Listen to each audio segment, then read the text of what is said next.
gegen den Druck. Der Unsterbliche geht gegen den Druck.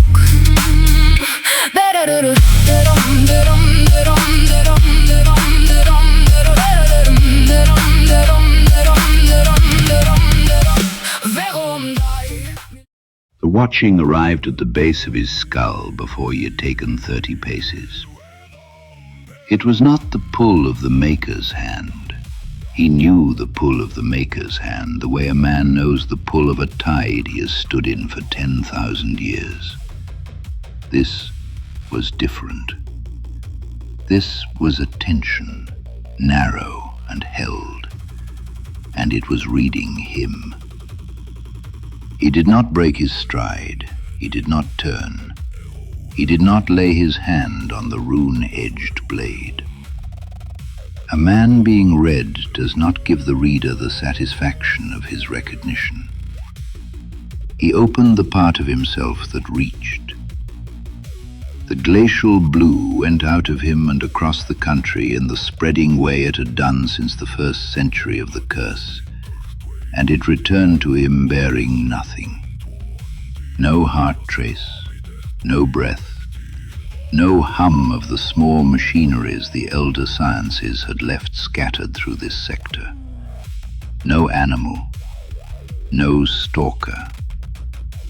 The desert his sight returned was empty in the registers his sight could read, and yet the watching did not lift. He filed 2 propositions and let neither precede the other. The first, that what watched him stood in a register his sight was not built to receive, a register he had not in 10,000 years had cause to meet. The second, that what watched him did not watch from the desert at all, but from somewhere the desert was the cover for, and the watching reached him through the cover.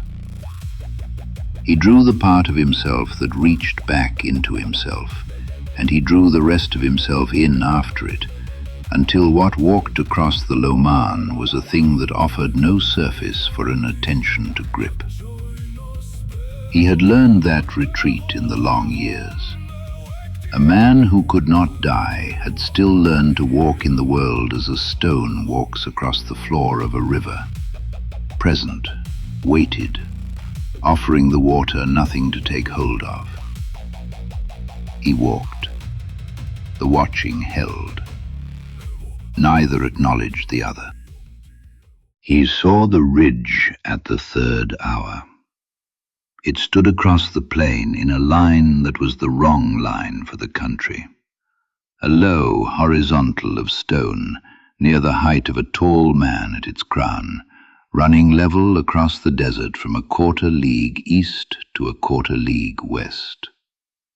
The plain to either side of it lay flat. The plain beneath it lay flat. There was no rise leading to it. There was no fall leading away. The ridge was on the desert the way a coin is on a table, set there, not grown there. He stopped short of it and looked. He knew the shapes the country made. He had crossed the Loman 3 centuries. There had been no ridge in any of them. The country did not raise stone of this character in the time between his crossings, and the country did not raise stone of this character at all, because the line of it was a line stone did not find on its own. The ridge wore weathering. He saw it from the distance and read it as he closed. The pitting was old. The salt bloom on the lower courses was old. The rounding of the upper edges was the work of a wind that had not blown on this stone in this country, because this country had not held this stone 3 days ago, nor the year before. The weathering on it was older than the desert it now occupied. He marked it. The stone arrived already weathered. The stone had brought its weather with it. His sight reached as he closed the distance, and at 20 paces it found, in the dead center of the ridge, the seam. The seam was not visible to the eye. It was visible to his reaching sight. A vertical sliver of held darkness, the height of a doorway, set into the stone where the stone admitted no door. He measured it with his sight as he closed. The stone did not resist his sight. The stone was stone, ordinary in its old, weathered way. The seam was the thing the stone had been laid to hide. And the stone, he understood now, had been laid at his arrival, not before. He stopped at the threshold. He did not, in the small space of a breath, know whether he was meant to find the door, or had been brought to find it, or had brought it to himself. He had, in the pit, learned a thing he had not had cause to learn in 10,000 years, that the Maker's hand did not only pull, it also pushed. The pull he had walked inside of since the first century of the curse. The push he had felt for the first time in the pit, and he had moved into it, and the pit had let him out. A man who has learned to move into the push may choose to enter what the pull would have him pass. A man who has been audited may audit back.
The desert did not give way.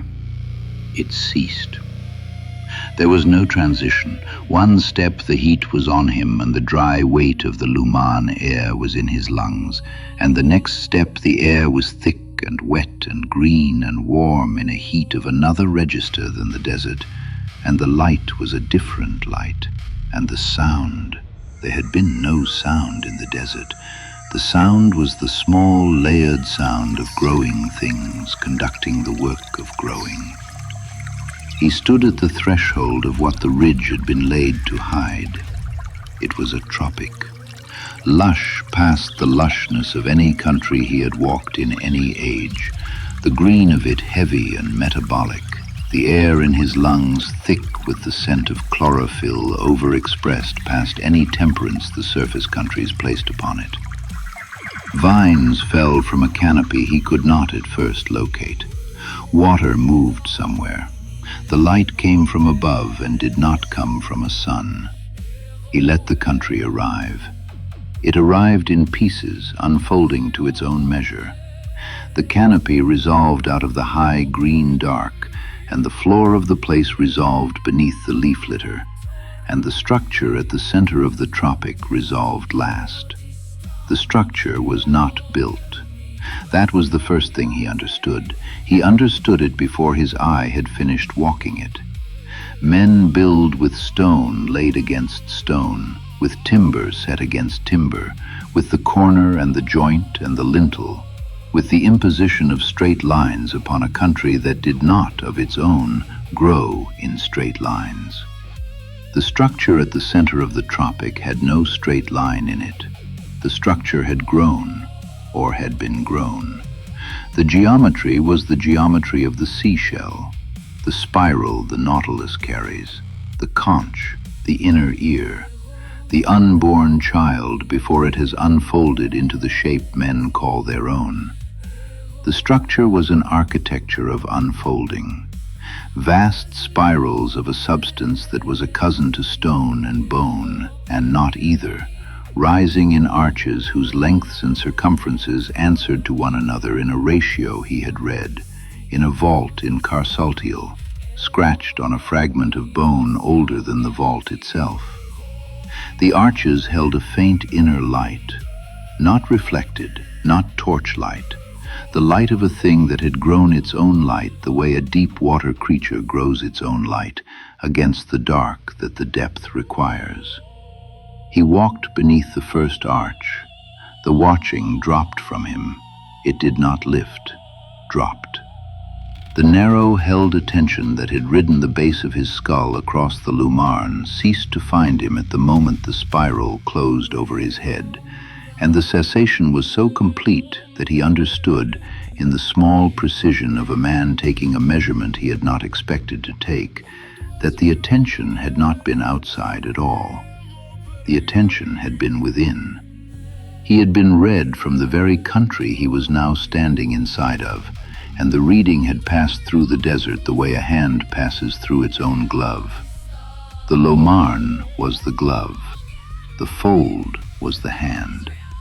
The gate had risen because the hand had felt him, and the hand had felt him because what he carried in his marrow spoke in a grammar the hand had been listening for an age to hear. He kept walking. He saw them at the second arch. They wore the cloth of an older painting, long, falling, silk-weighted, draped the way cloth was draped in the centuries before the surface had learned to cut a garment to a body. The cloth was not wrapped, it was held. At the throat of each of them, a collar of worked metal, spiraled, hooked the front piece up and made the fall of the rest answer to it. At the waist, a belt of the same metal, the spiral repeated in the work of it, copper by the green light's reading. And Kane, who had walked through the vanities of every age that had vanities, marked the copper and marked what the copper meant. A people who had set down gold an age ago. A people whose ornament was a doctrine and not a display. They moved through the green the way creatures move that have learned a country well enough to stop announcing themselves to it. There was no scripted gait. There was no mimic in their walk. They were not the small, ordered shapes of the surface going through the gestures the Maker had set for them. They walked as a thing walks when the country is its own. They came. They did not come close. They stopped at a measure that was a measure of respect rather than of fear. And the eldest among them, he was a man, perhaps by the shape of his face, but he was a man whose age the green light did not let Kane place, stepped forward by one step. Kane took their measure as he took the measure of any people who came to him in any country. He noted the spacing. He noted the eldest's hands, which were open, and which were not held in the manner of a man performing the showing of open hands. He noted that none of them were armed, and he noted that the absence of arms in this country meant something other than what it meant in the countries of the surface, where the unarmed were the unarmed because they had not yet learned. These were not the unlearned.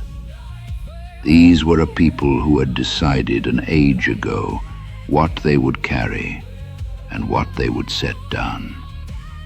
And the setting down had been a discipline, not a forgetting. "You are the ones who are never mapped," Kane said.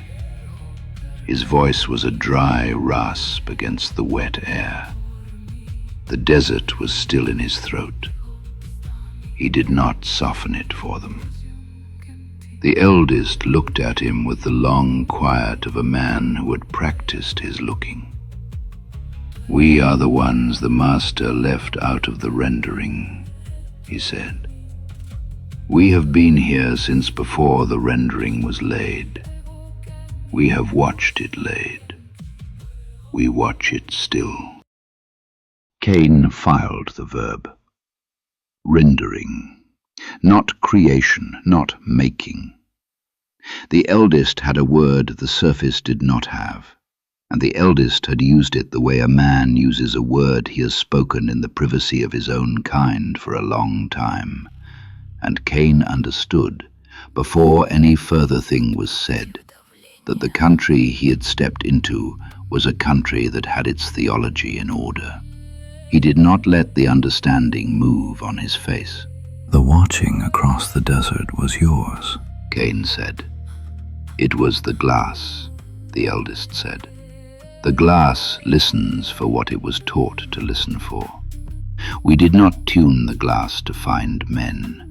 We tuned it to find the mark." The eldest paused. The green light shifted along the wet stone. He did not hurry to the rest of it. Kane did not hurry him. "The mark crossed into the country an hour after dawn," the eldest said. "And the glass woke us, and we set the gate to rise to where the mark stood. The desert did not change. The fold opened a face to the desert. What you read as a ridge weathered by an age is the fold's own age, surfacing to where you could find the door." Kane did not move. He had been brought through gates by older instruments than the one the eldest was describing, and he had been brought through gates by men who had wished, in the bringing, to make sure he understood that the bringing had been a courtesy. The eldest was not making sure of anything. The eldest was reporting. Kane filed that also. "Your tuning is not your own," he said. "No," the eldest said. "The instrument by which we listen is the instrument the master built for his own listening. The mother took it from him before she was taken, and she gave it to us. And we have kept it tuned to the only signature the master cannot revise. Your mark is older than the grammar he writes in. The glass has been listening for it for an age.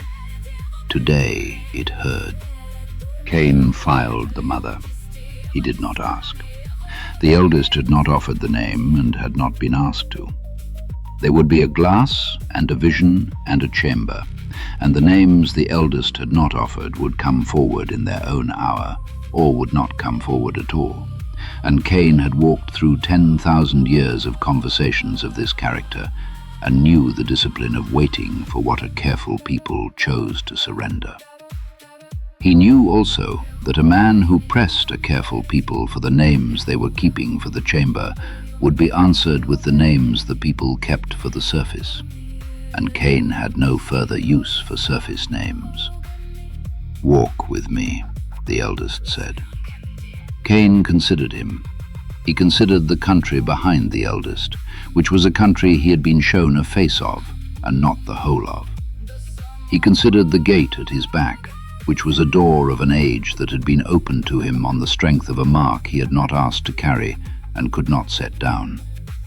He considered that he had walked, in his time, into chambers that had closed on better men than the eldest, and that he had walked out of every one of them, and that the walking out had not been a thing he had earned by trust. He walked. Geht gegen den Druck.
tristi, ero ti stami, ero che mi due siongenti.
The eldest led him past the gardens.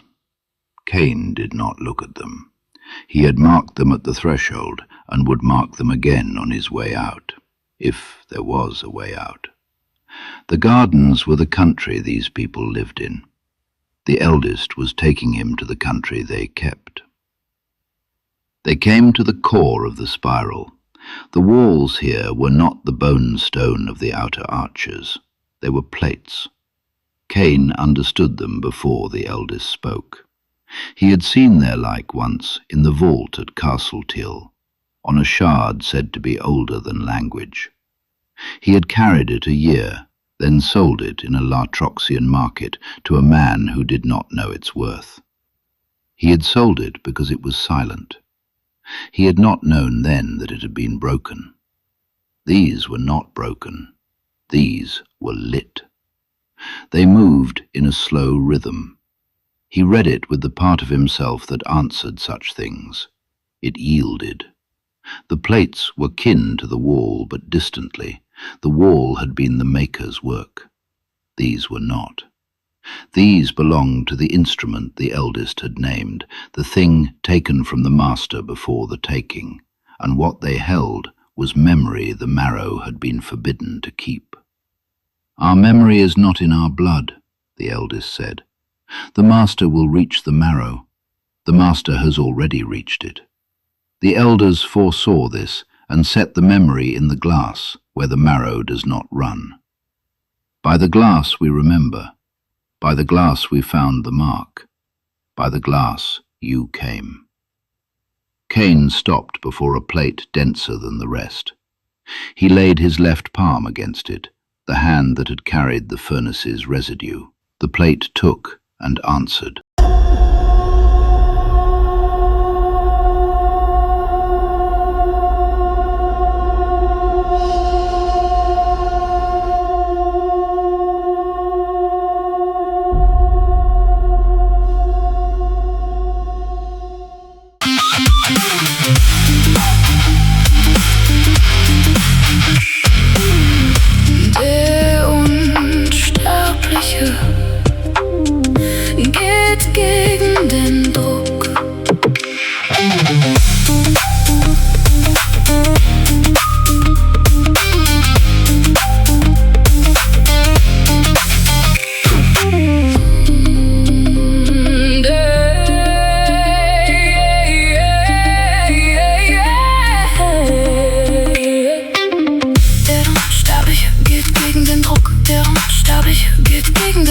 Der Unsterbliche geht gegen den Druck.